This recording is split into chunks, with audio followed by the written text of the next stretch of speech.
आज की इस वीडियो में मैं आपको बताऊंगी कि अमावस्या का सीधा कैसे निकालें, थाली में क्या क्या रखें, यह थाली हमें किसे देनी है और कब दान करनी चाहिए।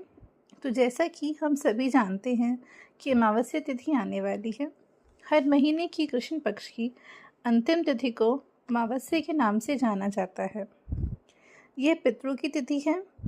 अमावस्या के दिन माना जाता है कि पितृ अपने परिवार से मिलने पृथ्वी पर आते हैं। ऐसा कहा जाता है कि पितरों के लिए थाली अवश्य निकालनी चाहिए। आप भोजन पीकर भी ब्राह्मण निकाल सकते हैं या फिर सीधा निकाल सकते हैं। सीधा निकालने का अर्थ होता है कच्चा या सूखा सामान। ऐसे माना जाता है कि जब आप पितरों के लिए थाली निकालते हैं तो यह शुभ होता है। शुभ इसलिए होता है क्योंकि ऐसा करने से आपके पितरों की तृप्ति होती है और वह आपसे प्रसन्न होते हैं और आपको अपना आशीर्वाद देकर जाते हैं। इससे पितृदोष नहीं लगता, घर में सुख शांति रहती है। अमावस्या की थाली का बहुत महत्व है क्योंकि मेरे पास कई प्रश्न आ रहे हैं कि मैं कुछ खाकर पीकर भोजन नहीं दे सकती। आज का जो वीडियो है उनके लिए है। आज का ये जो वीडियो है उन सभी के लिए है। आप इस तरह की थाली दान कर सकते हैं। ब्राह्मण को इससे रुके हुए कार्य बनने लगते हैं। संतान की इच्छा रखने वाले लोगों के घर में संतान की किलकारियाँ गूंजने लगती है। किसी का विवाह नहीं हो रहा, नौकरी नहीं है, व्यवसाय नहीं है, सबका रामबाण उपाय है यह अमावस्या की एक थाली। इस थाली को निकालने से सारी समस्याएं धीरे धीरे समाप्त होने लगती हैं, लेकिन एक या दो बार करने से आपको इसका फल प्राप्त नहीं होगा।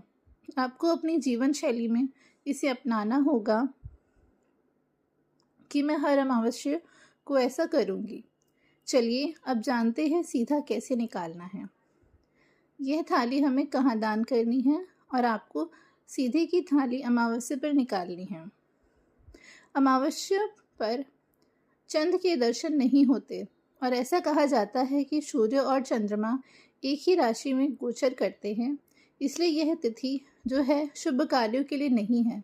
यदि आप संकटों से परेशानियों से बचना चाहते हैं तो आपको हर अमावस्या पर यह कार्य करना शुरू करना चाहिए। अमावस्या के दिन जल्दी उठकर घर की साफ सफाई करें, स्नान करें।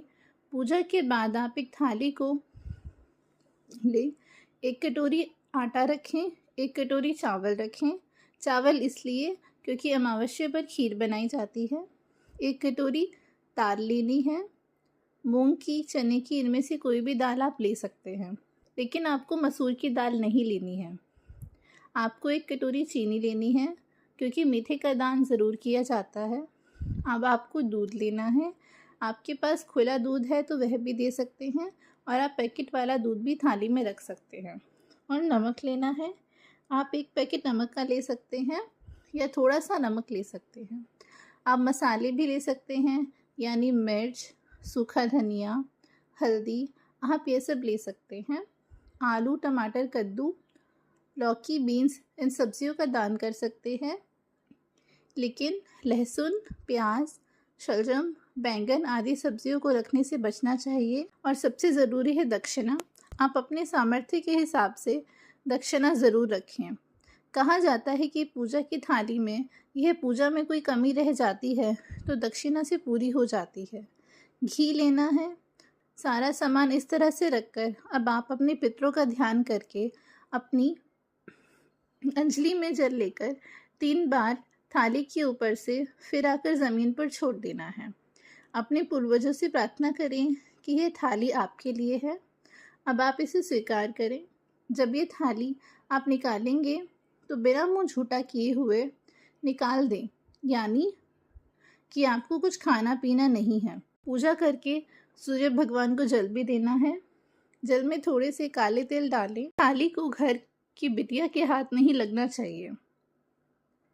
अब इस थाली को आप मंदिर में दान करें, यानी कि ब्राह्मण को देना है, क्योंकि कहा जाता है कि पंडितों के मुख्य द्वार से ही सब कुछ भगवान तक और पितरों तक पहुंचता है। ये थाली आप हाउस हेल्पर को नहीं दे सकते। ये थाली आपको मंदिर में ही देनी है। अलग से सामग्री गरीबों में वितरित कर सकते हैं। तो आपको इस तरह की अमावस्या पर सीधे की थाली निकालनी है। अमावस्या के दिन आपको पीपल वृक्ष की पूजा भी ज़रूर करनी है और इस तरह से अमावस्या पर सीधे की थाली निकालनी है। अमावस्या के दिन आपको पीपल वृक्ष की पूजा भी ज़रूर करनी है। यदि अमावस्या के दिन संडे पड़ रहा है, जिसे रविवार कहा जाता है, तो उस दिन आपको पीपल को स्पर्श नहीं करना है, जल नहीं देना है। लेकिन यदि कोई और भी दिन पड़ रहा है तो आपको पीपल के वृक्ष में जल चढ़ाना चाहिए और एक दीपक प्रज्वलित करना चाहिए।